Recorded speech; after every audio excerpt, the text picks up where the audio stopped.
ট্ৰিগনমেট্ৰি question বিলাক সঁচাকৈ দেখিবলৈ অকমান ভয় লগা যেনেকৈ আমাৰ যোৱাবাৰ এপিএছচি চিচিএছতে আহি গৈছিলে এইটো এটা কুৱেশ্যন য'ত আমাক কৈছিলে এটা লেডাৰ এটা আছে 80 মিটাৰ লং লেডাৰ এটা আছে যিটো এখন ৱালত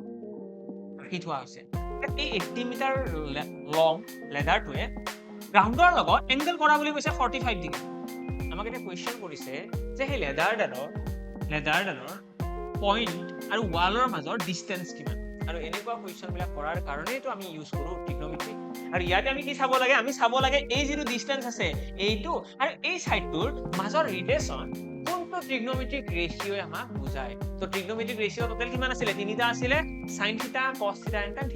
যদি sin θ ৰ কথা কও sin θ আমাক বুজায় যিটো এংগল আছে তাৰ ৰেসপেক্টত তাৰ অপোজিট সাইড এন্ড হাইপোটেনাছৰ ৰিলেশনশিপ আৰু যদি cos θ ৰ কথা কও cos θ বুজায় এটা সাইড এন্ড হাইপোটেনাছৰ ৰিলেশনশিপ অৰ্থাৎ আমি যদি এটো x বুলি ধৰি লও তেতিয়া আমি cos 45 ডিগ্ৰী ইকুৱেল ক্লিয়াৰলি গম পাই আছো যে cos 45 ডিগ্ৰী ইকুৱেল আহিব আমাৰ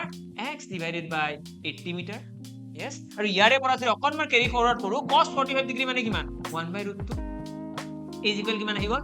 x by 80 এইটোৰ পৰা আমি পাই যাম x ইকুৱেল আহি গল 80 ডিভাইডেড বাই √2 কিন্তু দেখিম এটা অপচনত চোন আমাৰ এটাও নাই 80 √2 ইয়াৰে ৰিজন এইটোৱে আমি কেতিয়াও এটা ভগ্নাংশৰ এটা ফ্ৰেকশনৰ ডিনোমিনেটৰত ইৰেশনাল নাম্বাৰ ৰাখিব নোৱাৰো আৰু ইৰেশনাল নাম্বাৰ এটা ৰেশনাল বনোৱাৰ কাৰণে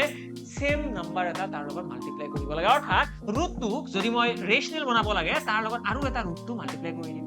অৰ্থাৎ এটা ওপৰত এটা √2 আহিব আৰু এইখিনি মাল্টিপ্লাই কৰাৰ পাছত আমি ইয়াতে দেখিম এটা আহিব 80 √2 yes আৰু এটা কিমান আহিব তলত √2 * √2 হৈ যাব 2 আৰু 2 ৰে যদি 80 কাট কৰি দিও 40 √2 এ হৈ গল আমাৰ ইয়াতে কাৰেক্ট आंसर অৰ্থাৎ অপচন